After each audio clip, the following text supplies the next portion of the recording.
निर्धनत्वं धनिकत्वं च कस्मिंश्चित् ग्रामे श्रीपतिजगपतिनामकौ युवकौ आस्ताम्। श्रीपतिः धनिकः, गजपतिः निर्धनश्च आसीत्। तथापि उभयोर्मध्ये स्नेहः आसीत्। एकदा उभौ अपि अन्यग्रामं गच्छन्तौ आस्ताम्। तदा कस्माच्चित् कूपात् उभे युवत्यौ जलम् उद्धारन्त्यौ ताभ्यां दृष्टे। श्रीपतिः जलं पातुम् इच्छन् कूपसमीपं प्रस्थितः। तावती काले उभयोः युवत्योः सम्भाषणं तेन श्रुतम्। या वर्णमयीं शाटिकां धृतवती सा श्वेतवर्णीयां शाटिकां धृतवतीं तरुणीं वदन्ती आसीत्। लक्ष्मी, भवत्याः पतिः कथं भवेत् इति भवत्याः इच्छा इति। रोहिणी, अपेक्षाः बहु भवन्ति। अधिकानि आभरणानि, अधिकाः शाटिकाः च अहम् इच्छामि। वासार्थं बृहत् भवनं भवेत्, गृहे अधिकाः कर्मकराः भवेयुः, भोजनार्थं विविधशाकानि भवेयुः इति मम इच्छा इति उक्तवती लक्ष्मीः। रोहिणी दीर्घं निश्वस्य, मम तु तादृश्यः अपेक्षाः एव न सन्ति। अस्माकं सामर्थ्यानुगुणं व्ययीकरणीयम्। वस्त्राणि आभरणानि च अदृष्टानुगुणं लभ्यन्ते। अन्नेन सारेण च मम तृप्तिः लभ्यते। जिह्वाचापल्यं यदा भवेत् तदा कलायखादनात् अपि तृप्तिः प्राप्तुं शक्या इति उक्तवती। एतादृशवचनानि श्रुत्वा एतयोः उभयोः अपि विवाहस्य इच्छा अस्ति। रोहिणी यदि मम पत्नी भविष्यति तर्हि अधिकः व्ययः न भविष्यति। लक्ष्मीः निर्धनस्य जगपतेः पत्नी भविष्यति चेत् सः निश्चयेन कष्टम् अनुभवेत्। तेन अनुभूयमानं कष्टं मया द्रष्टव्यम् इति दुर्बुद्धिः श्रीपतेः मनसि आगता। अनन्तरं सः जगपतेः समीपं गत्वा कूपस्य समीपे उभे अविवाहितयुवत्यौ स्तः। आवयोः अपि विवाहस्य इच्छा अस्ति। अतः वर्णमयीं शाटिकां धृतवतीम् अहं परिणेष्यामि। अपरां युवतीं भवान् परिणयतु इति उक्तवान्। जगपतिः एतत् अङ्गीकृतवान्। ततः तौ उभौ अपि ते युवत्यौ अनुसृत्य ग्रामं गत्वा विवाहप्रयत्नं कृतवन्तौ।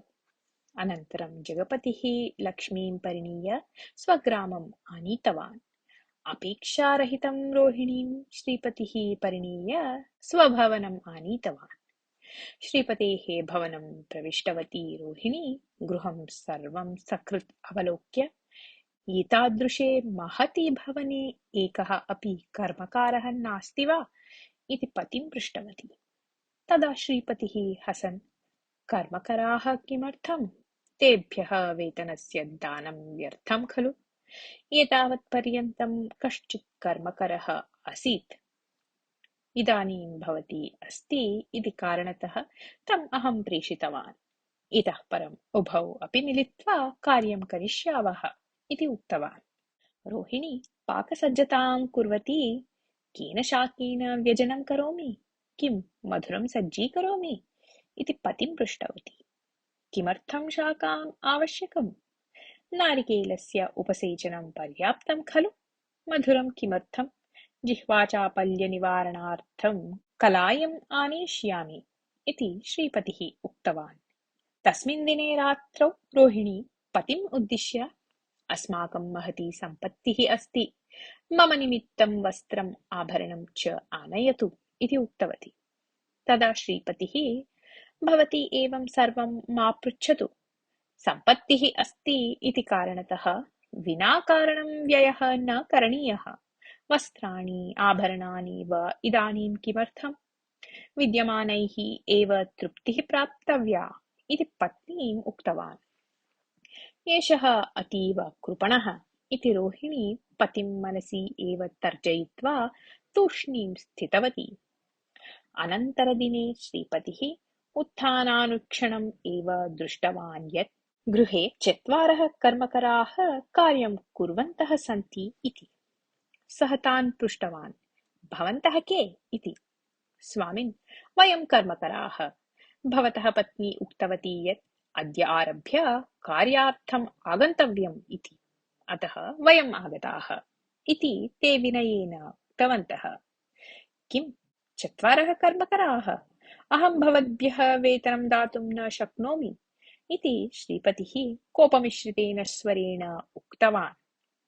तावती काले तत्र आगता रोहिणी, भवान् आक्रोशनं न करोतु। चतुर्भ्यः किं 40 जनेभ्यः अपि वेतनं दातुं शक्यते भवता इति पतिम् उक्त्वा कर्मकरान् सूचितवती। किं पश्यन्ति भवन्तः, सर्वे स्वकार्याणि कुर्वन्तु इति।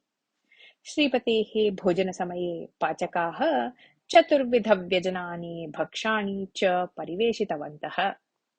तदा श्रीपतिः, मम गृहस्य नाशः भविष्यति इति पुनः उच्चैः उक्तवान्। तूष्णीं भोजनं करोतु। भवतः वचनं श्रुत्वा कर्मकराः हसेयुः। प्रतिदिनं शताधिकजनेभ्यः अन्नदानं कर्तुम् अपि सामर्थ्यम् अस्ति अस्माकम्। भवान् चिन्तां न करोतु इति उक्तवती रोहिणी। पुनः दिनचतुष्टयानन्तरं रोहिणी विविधवस्त्राणि आभरणानि च आनीय पत्ये दर्शितवती। तानि दृष्ट्वा श्रीपतिः, अहं भिक्षुकः भविष्यामि इति उच्चैः रोदनं कृतवान्। तदा रोहिणी, रोदनं मा करोतु इति वदन्ती तस्य सान्त्वनं कृतवती। रोदनं विना किं कर्तुं शक्यते?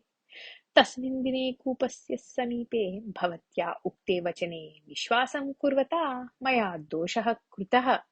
भवती वञ्चिका अस्ति इति उक्तवान् श्रीपतिः। तदा रोहिणी आश्चर्येण, तथा वा? तस्य दिनस्य वचनं श्रुत्वा मां परिणीतवान् वा भवान्? वस्तुतः तदा अहम् असत्यं न उक्तवती। यदि अस्माकम् एतावती सम्पत्तिः न स्यात् तर्हि अहं तथा एव अकरिष्यम् इति उक्तवती। मम सम्पत्तिः तु एवम् अस्ति। तर्हि लक्ष्मीं परिणीतवतः जगपतेः परिस्थितिः कथं स्यात् इति चिन्तयन् श्रीपतिः जगपतेः गृहं गतवान्। यदा सः जगपतिगृहं प्राप्तवान् तदा लक्ष्मीः जगपतिः च भोजनं कुर्वन्तौ आस्ताम्। जगपतिः, आगच्छतु मित्र इति श्रीपतिम् आहूतवान्। जगपतेः मुखं चिन्ताकुलम् इव न दृश्यते स्म। सः उत्साहेन नारिकेलस्य उपसेचनेन सह भोजनं कुर्वन् आसीत्। लक्ष्म्याः मुखे अपि असन्तृप्तिः न आसीत्। गृहं लघु चेदपि सुन्दरं स्वच्छं च आसीत्। जगपतिः भोजनं समाप्य श्रीपतेः पार्श्वे उपविशन्, भवतः मेलनं कर्तुम् एव अहं न शक्तवान्। भवतः गार्हस्थ्यजीवनं कथम् अस्ति इति पृष्टवान्। मम जीवनं सुखमयम् अस्ति, परन्तु भवान् किमर्थं मां द्रष्टुं न आगतवान् इति जगपतिं पृष्टवान् श्रीपतिः। तत्र पश्यतु, वाटिकायां स्थितानि तृणानि उत्पाट्य तत्र स्वच्छीकृत्य सस्यानि वर्धितानि। अत्रैव मम समग्रसमयः व्ययितः इति उक्तवान् जगपतिः। तथा चेत् भवतः पत्नी अपि भवता सह कार्यं करोति इति सिद्धम्। सा आभरणवस्त्रादिनिमित्तं भवन्तं न पीडयति वा इति पृष्टवान् श्रीपतिः। तथा किमपि नास्ति किल इति उक्तवान् जगपतिः। तदा श्रीपतिः उक्तवान्, तर्हि तस्मिन् दिने कूपस्य समीपे प्रवृत्तं सम्भाषणं विपरीतं जातम् अस्ति इति। तत् वचनं श्रुत्वा लक्ष्मीः उक्तवती, विपरीतं किमपि नास्ति। तदा मम अपेक्षाः तथा एव आसन्, परन्तु इदानीम् अहं वास्तविकतां ज्ञातवती। परिस्थितेः अनुगुणं विद्यमानेन एव तृप्तिं प्राप्य सन्तोषेण अस्मि इति। एतस्मात् श्रीपतिः, धनिकत्वम् अस्ति चेत् अपेक्षाः वर्धन्ते, निर्धनत्वम् अपेक्षाणाम् अवरोधं करोति इत्यंशं ज्ञातवान्। कथा समाप्ता।